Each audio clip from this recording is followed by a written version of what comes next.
everyone. Twende, which means let's go! Jumbo, everyone, and welcome to the Kilimanjaro Safaris. I'll be your guide today, Sebastian, as we make our way out into the reserve. But a couple of safety reminders before we fully head out. Make sure we are all staying seated at all times, with our hands, arms, feet, and legs inside the vehicle. And make sure we're not trying to call out to the animals as we move along. We just want to observe them and not try to get their attention. But we're going to start our 2-week adventure out here, in the Little Ituri Forest, which is home to many animals who use camouflage as their main form of defense. Keep an eye on the bushes and tree lines as we move along. In fact, there's an animal right over there on the left-hand side you probably see, the bongo. A very shy and reclusive antelope. They are so good at hiding, they get the nickname the Ghost of the Forest. But on the right-hand side, you'll see the okapi. And can anyone tell me what the okapi looks like? Giraffe. Kind of does like a zebra with those stripes. However, somebody did say giraffe, and that is really cool because the okapi is the only living relative of the giraffe. They were known about by locals for a long time, but it wasn't until 1901 that they were finally discovered by Westerners, thinking them to be myths. And with so many animals like the camouflage out here, I wouldn't be too surprised if we were to find a couple of smaller animals, so let's keep an eye out for them as we go along. I don't see anything though. Now this could mean one of two things. One, their camouflage is working extremely well right now. Or two, they're not here. But let's keep an eye on the bushes. We had a couple of good spots just like that beforehand, so maybe we find some new luck over here. Like with the greater kudu, the tallest antelope in Africa, and they will hide in the bushes in order to evade any predators. And the saddle-billed stork. They have a wingspan of 7 to 9 feet in length and will mate for life, foraging and nesting together in pairs. They've also been known to fight off other pairs of saddle-billed stork together as well. How romantic. Are you gonna cross? Okay.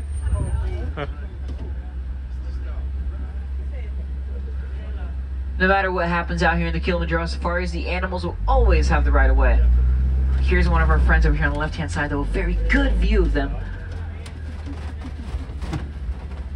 But now that we are leaving the Little Ituri Forest, we will soon be heading out into the Safi River, which is home to many aquatic animals.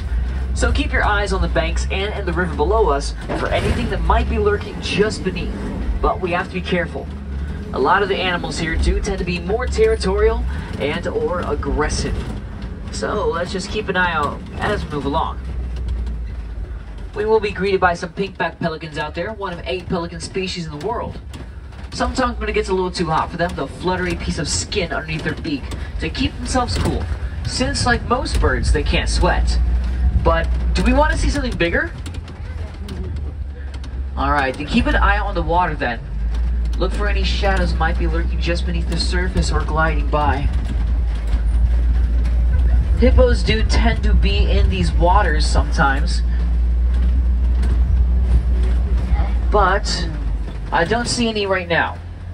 If there are any hippos up ahead, I do have to warn you all, not everyone is going to have a good view, so just make sure we are staying seated at all times if there are any around.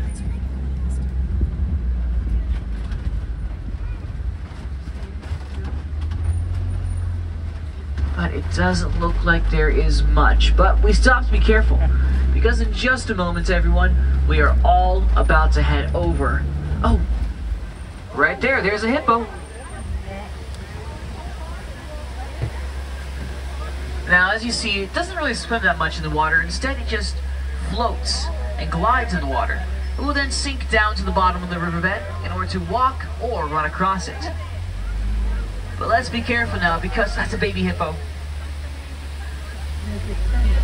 So Greta is actually not here. Greta is going to be over in, I believe, Cincinnati. But we also have the Nile crocodiles over here. Now, the Nile crocodiles are opportunistic eaters, meaning anything that comes in their path, they are most likely going to try to eat it. But they're not all that bad, as the Nile crocodiles will also put their eggs inside their mouths and roll them around to help them hatch. And now that I think about it again, for someone asking if that's Greta, I got that wrong. Fiona and Finn are in Cincinnati. I believe that one is Greta. But a lot of the animals we did see here today are unfortunately in danger of losing their habitats due to deforestation. But there are ways that we can prevent this. Just by using less paper and recycling, we can ensure that the habitats, just like the ones we're traveling through right now, will stay intact for the animals that live in them. We're also passing by a baobab tree, which is a very good indication that we're heading out into the savannah. However, it is a little difficult to see the animals from this point of view. So I'll tell you what, in just a moment we're going to make a little expedited journey down to the bottom of the hill in order to get a better view of them. So when I say hang on everyone, just make sure you all hang on!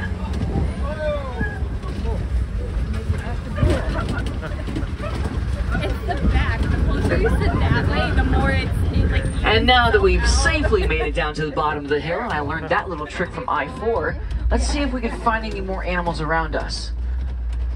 We do have some Ankole cattle out there in the distance, but we're going to try to get a little closer to them before we start talking about them.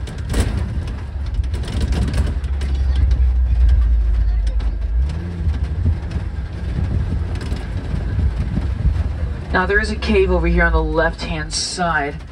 Some animals will try to use this cave and many other things like this for shelter in order to hide away from predators, but let's see if there's anything around that might be living in it. Right back there. This is actually one of my favorite animals out here in the Kilimanjaro safaris, the painted dogs, or the African wild dogs as some people might know them as.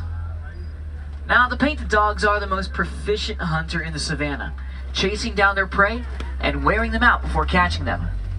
That coat that you saw is unique to every single one of them, truly earning them that name the painted dog, and they are quite the cute little vicious predator. There's also the sable antelope over here, a very tenacious animal as they prefer to fight off their predators rather than run away from them, and the wildebeest. The wildebeest are the second most densely populated mammals in the world, only second to us humans. And they do migrate for around 500 to 1,000 miles, with their migrations being able to be seen from space. However, we're gonna leave the wildebeest alone because I've seen The Lion King and I don't need a repeat of that. But now let's try to make our way to the back of the savannah to see if there's any other animals we could find out here. The migratory patterns of many of these animals is very hard to predict, so tracking them down can be difficult sometimes.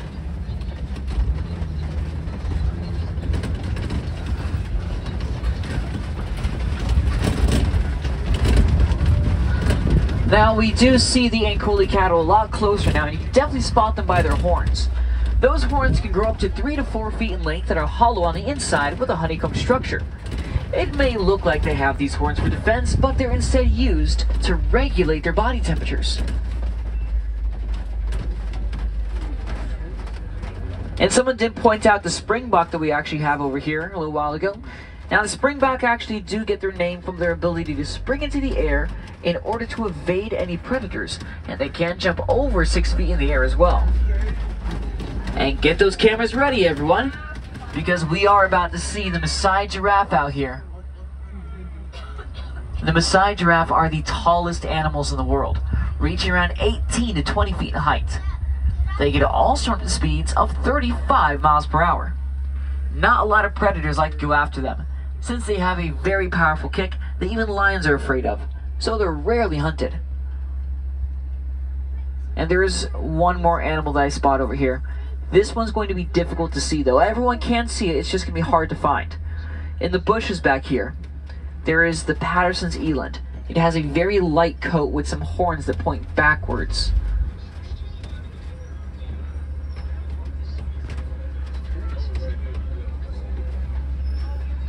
Now, the Patterson's eland is the largest antelope in the world, and they have a very unique trait to them where they put grass and leaves on their horns in order to attract any mates. It almost resembles a flower crown when they actually do put those leaves on their horns. You can see it right back there. It's a better view.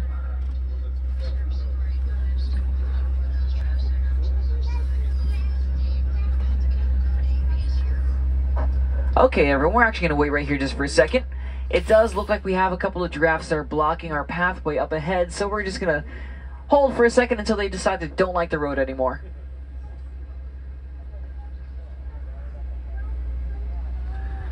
Now, just like I said at the very beginning of our safari, the okapi is the only living relative of the giraffe. However, the giraffe did look like the okapi way back when. When they did migrate over to the savannas like we see around us right here, they had to evolve a longer neck to help them reach those leaves that you actually see one of those Maasai giraffe eating right now. However, they also have a lot of other tools to help them eat out here, as they also have a very long tongue that is prehensile to help them grasp on the leaves. And they also produce a very sticky saliva to help with that as well.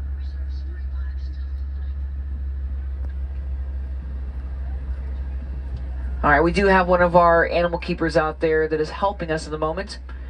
They are doing the very scientific way of getting the animals out of the road by bribing them with food.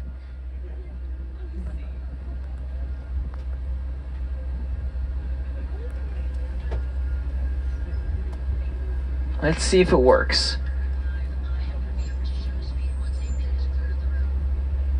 There we go. I think we are good to go. As soon as our friend starts moving, we'll start moving again as well too.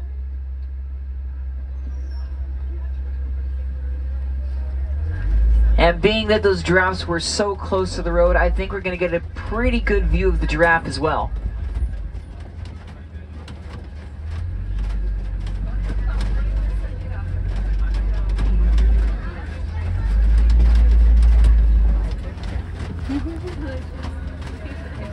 However, I have been noticing something a little weird as we've been moving along.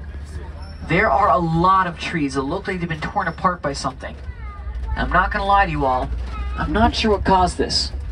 So we're going to continue forward with a little bit of caution, and hopefully we can find out what did this up ahead. But one thing is certain, whatever did this, it must have been huge.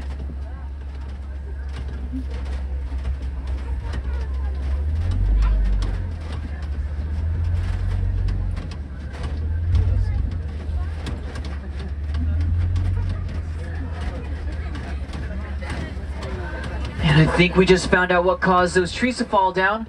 Up ahead, everyone, is the African elephant. Now, the elephant is a very social creature. It's going to spend a lot of time together in groups, but males, like you see over there, do tend to be more solitary. There's also, I believe I saw it for a second, yep, the mandrill, largest monkey in the world, having a short tail and a bright blue and red face that will get brighter when they get excited. And you know what? I actually think there's a road up ahead that can take us closer to those elephants down there. It actually should lead directly over to that open area. It's just around the corner, so it's not too far away, everyone. We're gonna head over the road and then try to get a closer view of the elephants. Great, just my luck. Road's closed. I'm so sorry, everyone, but this is the closest we're gonna get to that elephant over there. However, we do have another road right in front of us. We might be able to find some more elephants out here. But I haven't been back this way in a while, and I can't remember why I haven't returned. I'm pretty sure it's not for anything too bad.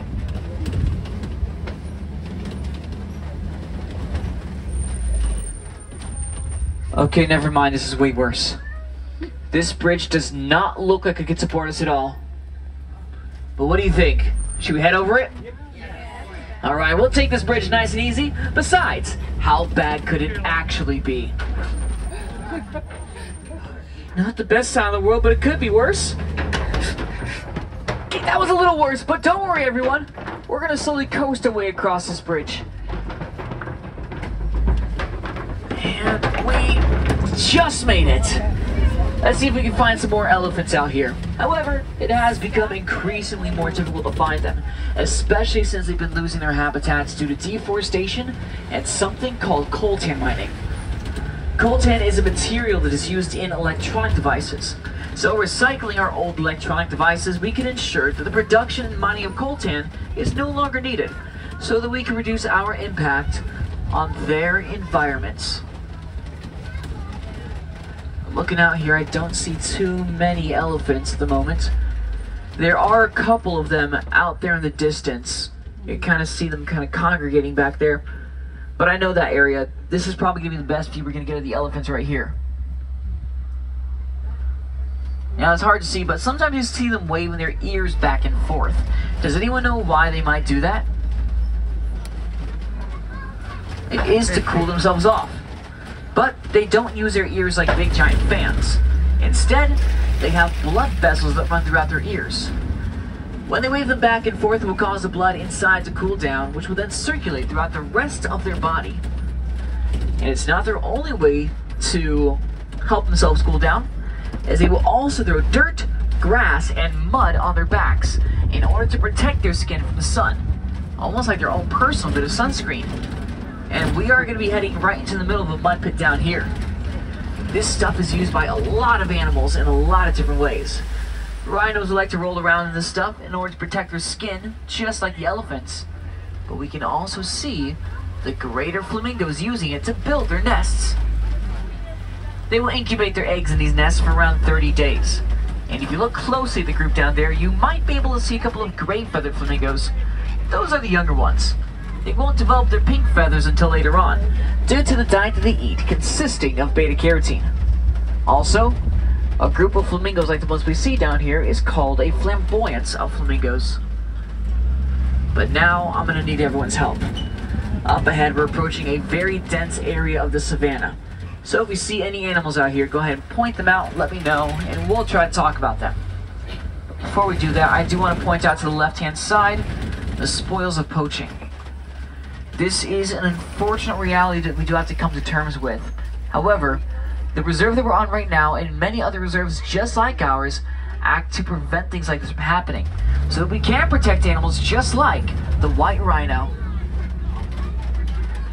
Now, the white rhino get their name from a misunderstanding of the Afrikaans word "weit," which means wide, because they do have a very wide lip that helps them graze on grass. And you also see the ostrich, the largest and heaviest bird in the world. They also produce the largest eggs. Their eggs are so strong that if you were to stand on top of them, they wouldn't even break. And I do not trust the ostrich, so I'm going to continue away from that animal.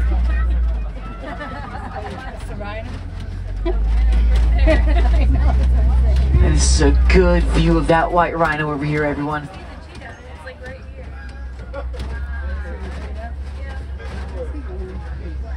Big girl.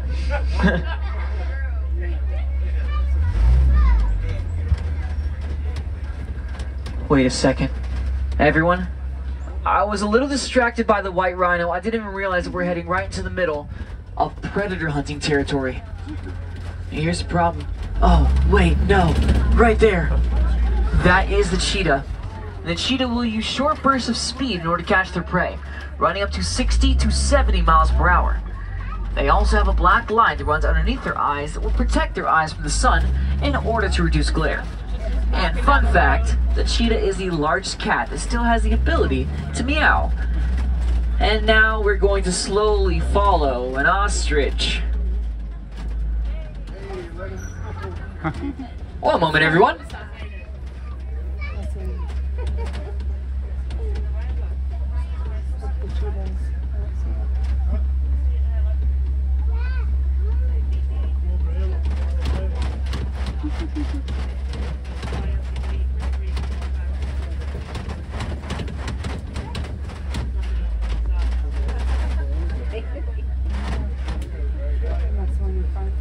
Alright everyone, we're just going to wait for our friend to move out of the way and or to just continue on.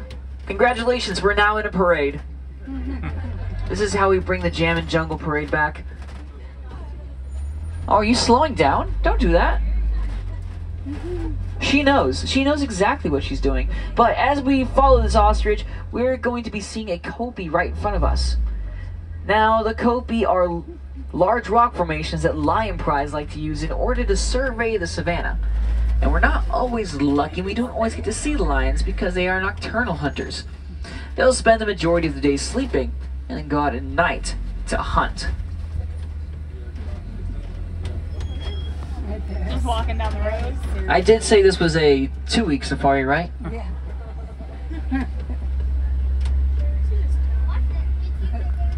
And do you know what makes it even worse? The ostrich is the fastest land mammal on 2 legs. She just chooses to be slow.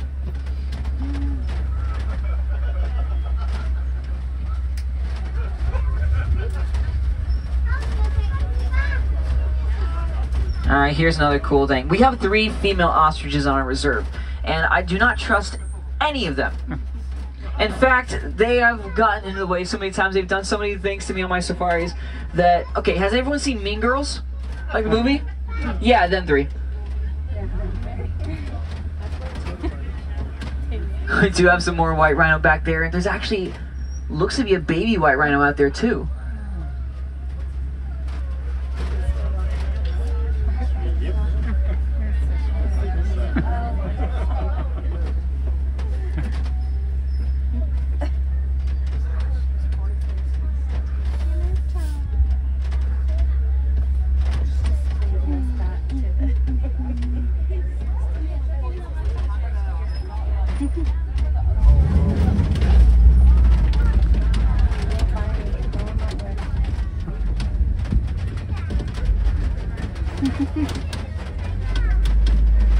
And everyone look to the left-hand side.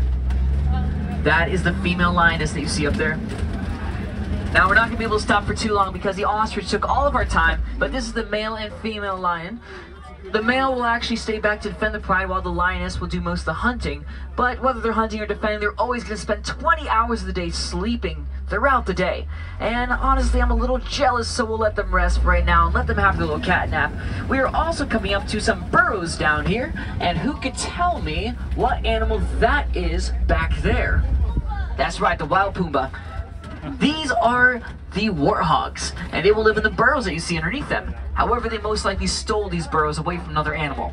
They have the capability of making their own, but they like to steal them for some reason. Also, their tusks are razor sharp, so it's not an animal you want to get into a fight with. So just like I like to say, it's best not to get into a beef with pork. We see a better view of that white rhino right over there, baby white rhino, currently. So I don't know if this is one of the babies, but I know we have Ranger somewhere, but I'm not sure where the other 2 are. But let's continue on out, because we can't stay for too long. Unfortunately, that ostrich took all of our precious time today. But you guys want to see some ostrich eggs? Right over there. I spotted them earlier when we were looking at the warthogs, but those are the ostrich eggs. And now, let's head into Magadi Glen, which is home to one of our farmers that helps us with our conservation efforts. We'll swing by and see what they're doing to help us out. In fact, I think we're going to see one of our cutest conservation efforts that we have out here, the Nigerian dwarf goat. And they are a much more manageable livestock to have because this is the biggest size they will ever get. They also produce a sweet milk that the farmer can sell that is very nutritious. It's just another way we're trying to conserve our size for the animals that live around us. And the conservation does not have to end here. We can always do our part when it comes to it, whether it be recycling our old electronic devices, using less paper, or even teaching our friends and families about the animals we saw here today.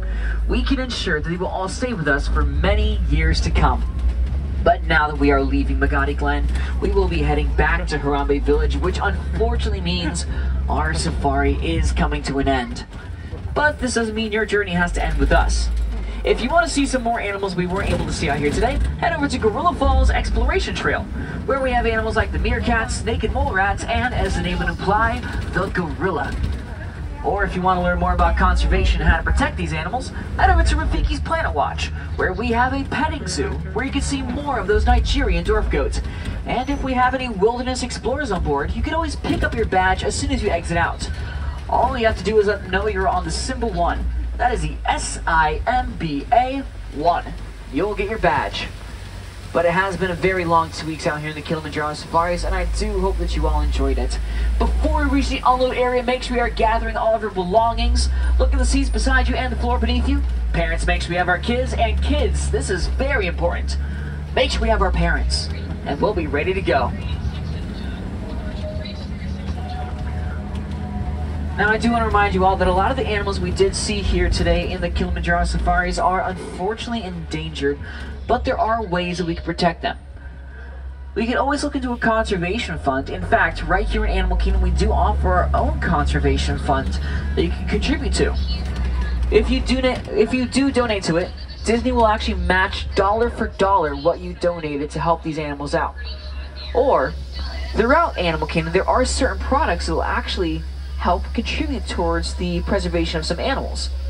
For example, at the end of our safari, we sell stuffed animals of some of the animals we saw here today. If you do buy one of them, you'll actually help out directly the animal that you purchased. It's a fun way to bring them home and help them out at the same time.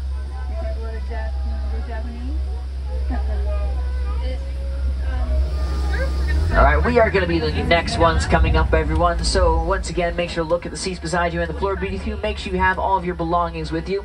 And sometimes out here in the Kilimanjaro Safari, some people like to talk about their favorite animals, but while we're waiting, we're in the middle of a jungle. I like to talk about my favorite plants sometimes out here, so I'm going to name a couple of them out to you right now, including that one, that one, that one, and that one. There's just a couple of my favorite plants out here in the Kilimanjaro Safaris, and you'll also see a lot of our warden friends out here on the left-hand side waiting for their safaris as well. If you want to give them a nice big wave as we pass by, it's always welcome and always friendly, or you can do one of my favorite things and just stare at them and not make a single face. Whichever one you do decide to do, it's always welcome.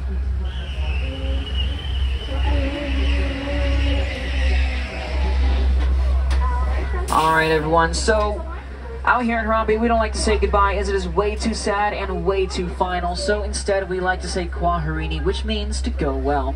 And I do hope that you all go well and go wild out there into Harambe, and hopefully the animals that we saw here were able to inspire you, just like they inspire me. So for the last time everyone, Kwaherini, go well, go wild, and I do hope that you all have a great day out here in Animal Kingdom. Now, watch your hands, arms, feet, and legs on the right-hand side. Those doors will be opening, and watch your step as you exit out. Kwaherini.